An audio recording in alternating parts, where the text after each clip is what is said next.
Hasilatın azalmasının qarşısını almaq üçün nə etmək lazımdır? Təbii ki, daha çox həcmlərin çıxarılmasına nail olmaq gərəkdir. Bəs yeni yataqlar yoxdursa, onda bunu nəyin hesabına əldə etmək olar? Əlbəttə, daha çox qazmanın hesabına. Qazmasan kəlləkdəki nefti artırmaq faktiki mümkünsüz bir şeydir. Qazmanın da öz üsulu var. Baxır, necə qazırsan, hansı laya qazırsan, daha dərinliklərə baş vurmaqla bir nəticə hasil etmək mümkün olur, ya yox. Bunun üçün həm də gərək qabaqcıl texnoloji həllərə və onları həll edib qərar verən komandaya malik olasan.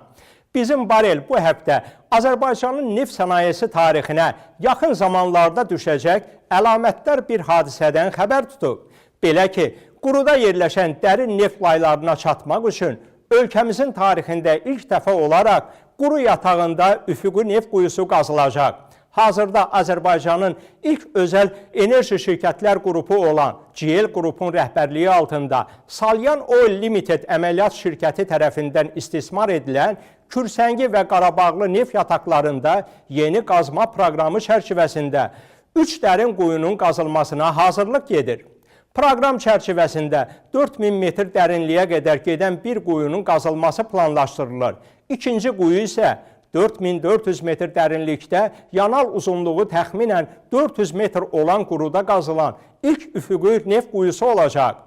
Nəhayət, üçüncü quyu 5000 metr dərinlikdəki məhsuldar laylara çatmağı hədəfləyir. Bunların reallaşması təbii ki, müasir texnoloji həllərin və peşəkar yanaşmanın GL qrup tərəfindən tətbiqi nəticəsində reallaşacaq və Kürsəngi Qarabağlı kimi yataqlarda qazma işlərində yaranmış 14 illik fasiləyə son qoymaqla yanaşı, hasilatın gələcək əhəmiyyətli artımına da səbəb olacaq. Bax, bu yerdə çeviklik, mobillik və şəraitindən asılı olaraq lazımi qərarların daha tez və bürokratik prosedurların minimallaşdırılması hesabına daha uğurlu nəticələr əldə etməyin mümkünlüyünü ortaya çıxır. Necə deyərlər, hərəkət etmək lazımdır ki, bərəkəti də gəlsin. Burada isə mənə ayrılan vaxt bitir. Gələn həftə eyni zamanda, eyni məkanda görüşmək ümidi ilə.